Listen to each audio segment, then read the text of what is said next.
Our News on Terror segment tonight. The United States flew 2 supersonic bombers over the Korean peninsula today in a show of force against North Korea. The already high tensions between the United States and North Korea have only heightened since the death of Otto Warmbier. Senator John McCain said the U.S. should not tolerate the murder of citizens by hostile powers. Watch. I just wanted to pass on word that Otto Warmbier has just passed away. He spent 1.5 years in North Korea.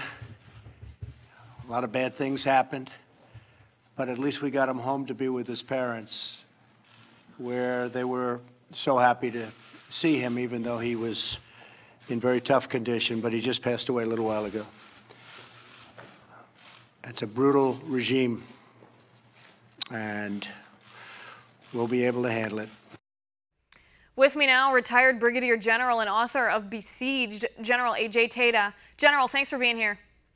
Great to be here, Liz. All right, General, this is a tragic story. You and I talked about it last week, right after Otto Warmbier was sent home. He was in a coma at the time.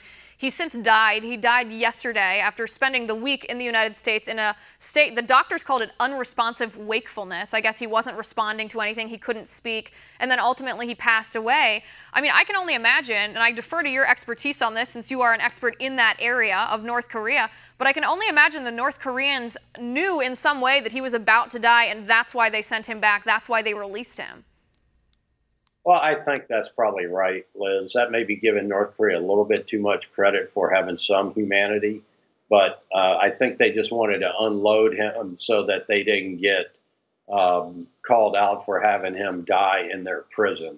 That's right. Probably how I would characterize it. I would not say that it had anything to do with the humanitarian nature of the North Korean regime. No, and I didn't mean it as such. I meant it more in their self-interest. They didn't want. It's bad enough that they hold right now 3, but when they had Otto, they had 4 Americans held prisoner there for no good reason. They certainly don't want to escalate tensions to say that an American died in their custody. They just want to have them remain in custody.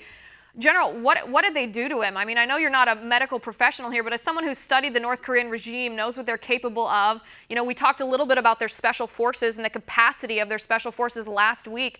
I mean, what do you expect that they did to him that brought him to this level? I think he endured multiple beatings, probably very early on when he was first captured.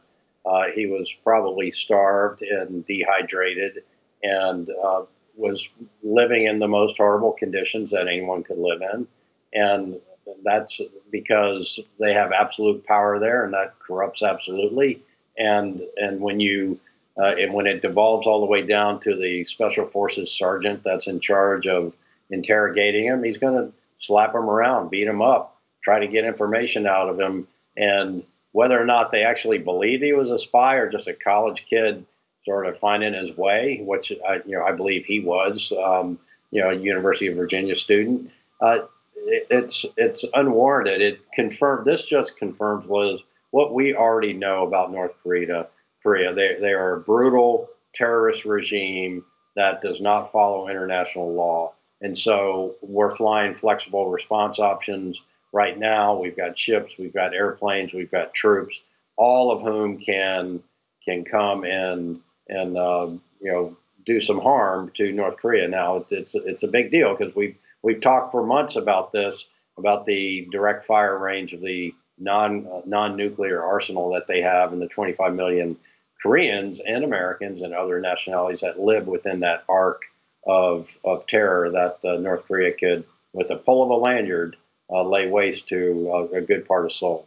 Right, which would be tragic. I mean, it's so awful to hear this story. I mean, even to hear you say these things, have they no humanity whatsoever? No, they have no respect for life, no respect for the dignity and sanctity of life. I mean, even when we're talking about enhanced interrogation programs in the United States, what we do, how we interrogate terrorists who have either harmed us, killed our people, or who are plotting to harm us, we still have dignity and respect for their lives. We just have more respect for the dignity of the innocent people that they're going to kill, but never do we treat people the way that they treat us. And it's I mean, it's ironic in the very dark sense. It's ironic that they have so little respect for the dignity of other people's lives, of American lives, where at the same time we're hearing reports that North Korean leader Kim Jong-un lives in fear that his own life might be taken. Apparently, he's been walking around in disguise. He refuses to drive his fleet of sports cars.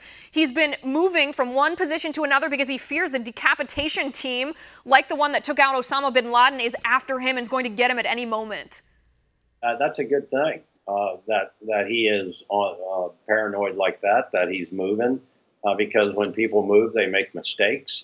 They leave stuff behind. They communicate perhaps on devices they shouldn't communicate on, and that helps us. And it would be a good thing to decapitate that government. And you never know what's going to come in behind it, but if you could do a pretty deep lancing of the boil there, you might be able to get something that you can work with and get them to be a member of the international community instead of a thorn in the side of every member nation of every collective security agreement in the world. Right, and that's the balance that I guess President Trump at this point, since China doesn't seem interested in getting involved, that President Trump's going to have to choose is that balance between setting the people of North Korea free and protecting the United States versus starting another Korean war, because I don't think anybody wants that. General, thanks for coming on the show. Thanks for sharing your expertise. I appreciate it.